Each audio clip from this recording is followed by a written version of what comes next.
चलो देखो एक्सरसाइज 2.5 सवाल नंबर 16 बोल रहे घनाभुज जिनके आयतन नीचे दिए गए विमाओं के लिए संभव व्यंजक क्या है। ये देखो घनाभ का आयतन दिया गया और घनाभ का आयतन होता है लंबाई गुणे चौड़ाई गुणे ऊंचाई। और तो मतलब हमको लंबाई चौड़ाई और ऊंचाई तीनों पूछ रहा है कि क्या होगा। ठीक है, घनाभ का आयतन दिया गया है कितना, दिया गया है 3x² माइनस 12x। कितना दिया है 3x² माइनस 12x। देखो इनमें से घनाभ का आयतन क्या होता है, लंबाई गुणे चौड़ाई गुणे ऊंचाई। लंबाई गुणे चौड़ाई गुणे ऊंचाई, इन दोनों में से कॉमन क्या हो जाएगा 3x, क्या बचा x माइनस 4। ठीक है, तो इसलिए देखो एक व्यंजक जब हो जाएगा 3, मान लो कि लंबाई 3 हो गया, चौड़ाई कितना हो गया x और ऊंचाई x माइनस 4। आंसर हमसे लंबाई चौड़ाई और ऊंचाई के लिए व्यंजक पूछ रहा था। अब देखो यहां पर भी बोल रहा है कि आयतन दिया गया है, घनाभ का आयतन बराबर 12ky² plus 6ky minus 20k। आयतन बराबर लंबाई गुणे चौड़ाई गुणे ऊंचाई।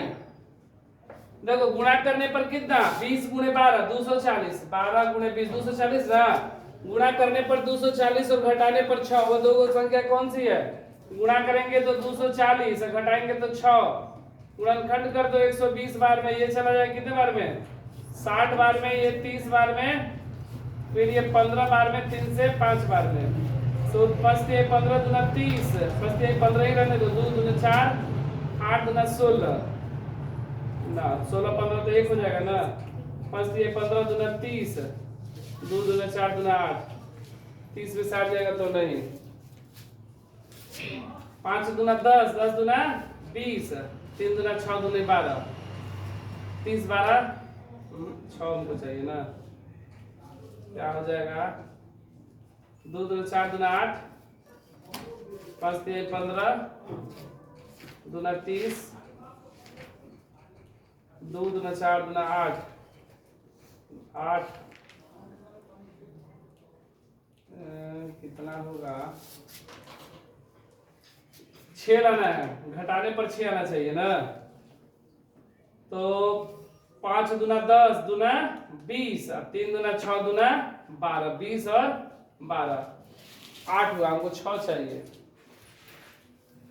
नहीं हो रहा है। क्या हो जाएगा